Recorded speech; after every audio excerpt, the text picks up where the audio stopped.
이재명 대통령의 당선은 공정과 민생, 개혁을 바라는 국민의 열망이 반영된 결과로 평가되고 있습니다. 이재명 대통령 당선의 의미, 시민들의 다양한 반응, 한아름 리포터가 전해드립니다. 어서 오십시오. 네, 안녕하세요. 180일 동안의 리더십 공백을 겪은 대한민국의 새로운 지도자가 선출이 됐습니다. 네, 그렇습니다. 중앙선거관리위원회는 개표율 100%를 기준으로 더불어민주당 이재명 후보가 전체 49.42%의 득표율을 기록해 최종 당선됐다고 밝혔습니다. 작년 12월 3일 모두를 혼란에 빠뜨렸던 계엄령부터 몇 달간 이어진 탄핵 정국까지 지난 180여일간의 주요 사건들을 잠시 현장의 목소리로 만나보시죠. 존경하고 사랑하는 국민 여러분, 여러분이 선택해 주신 대한민국 제21대 대통령 이재명 인사드립니다. 무거운 책임감과 또 한없이 뜨거운 감사함으로 이 자리에 섰습니다.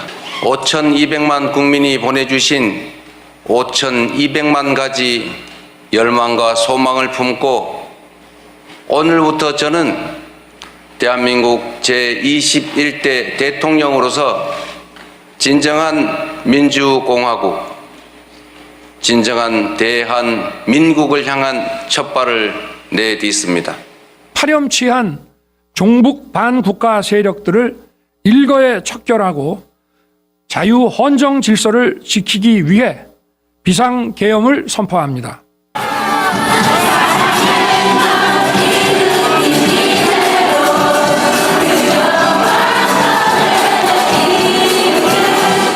마치 이게 약간 축제 현장, 콘서트 현장 같으면서 모든 세대를 아우를 수 있는 현장이어서 너무 즐겁고 기분 좋게 경험을 했습니다.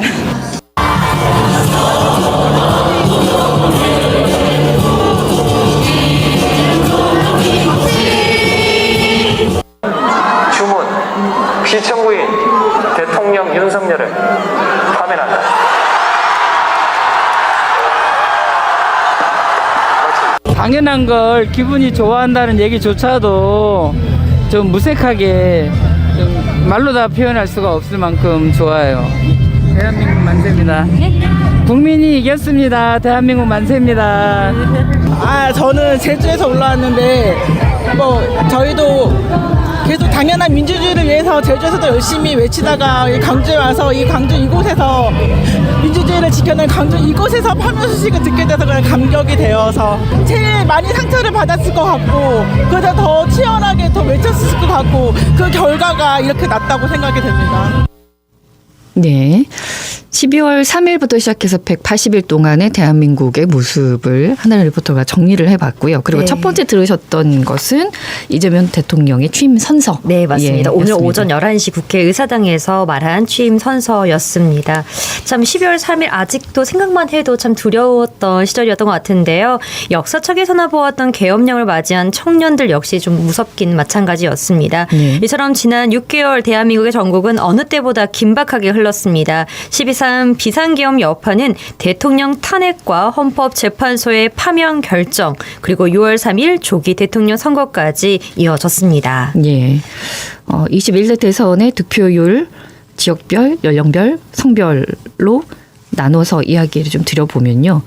광주 전남의 지지가 압도적이었죠?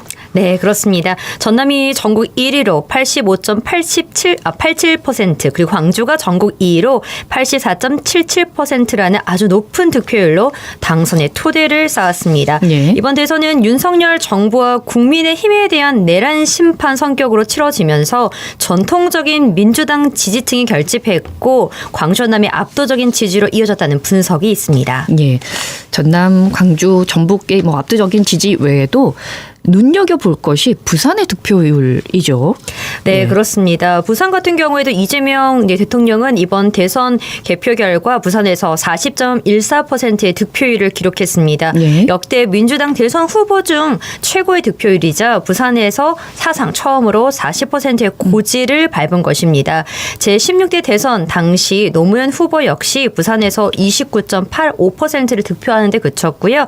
제19대 대선에서도 당시 문재인 후보 역시 38.71%를 얻는 데 그쳤습니다. 네. 특혜 출신인데 노무현 전 대통령, 문재인 전 대통령도 넘지 못했던 기록이 이제 깨진 건데 이유를 어디서 잘 살펴볼까요? 네, 일단 계엄과 탄핵에 대한 심판 여론이 그만큼 강했던 것으로 분석이 됩니다. 또한 해양수산부 이전 공약에 이어서 마지막에는 동남투자은행 설립 등 지역 맞춤형 공약도 환목했던 것으로 보이는데요. 하지만 부산 선대위는 내심 목표로 했던 45%를 넘어서지 못한 것에 대해서는 조금의 아쉬움을 드러내기도 했습니다. 네.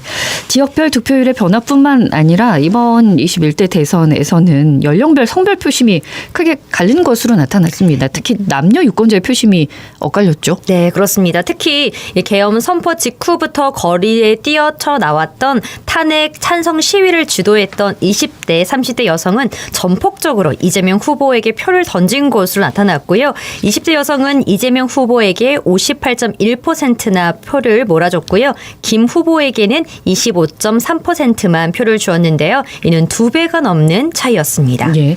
여기서 주목할 만한 것은 이준석 후보의 지지계층일 텐데 그에게 표를 던진 세대차와 성별차가 극명하게 드러났습니다. 네, 그렇습니다. 이 젓가락 발언의 후폭풍에도 불구하고 20대 미만 남성의 이준석 후보 지지는 37.2%, 그리고 20대 남성도 마찬가지로 이준석 후보에게 가장 많은 표인 37.2%로 가장 높은 지지를 했는데요. 예. 그러나 여성은 완전히 달랐습니다. 20대 이하 여성의 이준석 후보 지지율은 10.3%였고요. 20대 여성 역시 9.3%에 그쳤습니다. 이준석 후보가 소위 성별 갈라치기 및 이 정치나 선거 전략으로 삼아왔고 젊은 유권자를 중심으로 선거 운동을 해온 결과가 작용한 것으로 분석을 하고 있습니다. 결과적으로 20대 여성은 절반이 이상이 이재명 후보를 뽑았고 20대 남성은 김문수 국민의힘 후보, 이준석 개혁신당 후보 등 범보수 주자에게 표를 보낸 겁니다. 특히나 40대, 50대는 이재명 후보에게 압도적인 지지를 보내서 대선 승리에 큰 힘을 보탠 것으로 확인된 셈입니다. 네, 맞습니다. 이번 선거 역시 세대차 변함없이 여전했습니다. 이재명 후보는 이제 50대까지는 득표율 1위였지만 60대, 70대 유권자의 생각은 달랐습니다. 연령별로 보면 당시 이재명 후보는 40대에서 72.7%로 가장 높았지만 60대 이상 고령층에서는 김문수 후보가 1위였습니다. 이렇듯 대한민국은 계엄과 탄핵을 겪으면서 나라가 두 쪽으로 쪼개져 갈등했습니다. 때문에 이재명 대통령이 가야 할 길은 쉽지 않아 보이는데요. 국민들이 21대 이재명 대통령에게 바라는 점, 시민들의 목소리로 직접 만나보겠습니다.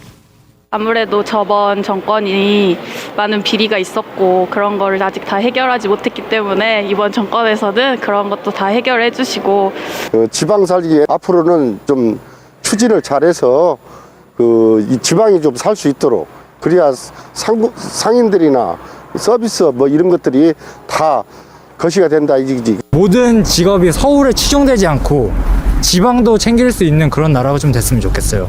젠더 갈등이 심화되는 상황에서 남녀가 서로 갈등 없이 좀 편하게 지낼 수 있는 갈등이 사라진 그런 나라가 됐으면 좋겠습니다. 예, 통합 그리고 실용주의 이걸 강조하셨었죠. 이재명 대통령께서도. 예. 그래서 아마 이제 이 주권자인 국민은 비상계엄 선포 6개월 만에 윤석열 전 대통령을 엄중히 단죄했고 새 정부를 탄생시키며 한국 민주주의가 약동하고 있음을 전 세계에 보였습니다. 하지만 물론 아직 가야 할 길이 많은 대한민국이지만 국민의 에너지를 하나로 결집해야 위기를 기회로 만들 수 있을 것입니다. 통합의 리더십으로 나라를 재도약을 이루는 대통령이 되기를 진심으로 기원하겠습니다. 네, 한나라 리포터와 함께했습니다. 고맙습니다. 네, 감사합니다. 언제 어디서나 내 손 안의 뉴스. 광주 MBC 뉴스 유튜브 구독으로 함께하세요.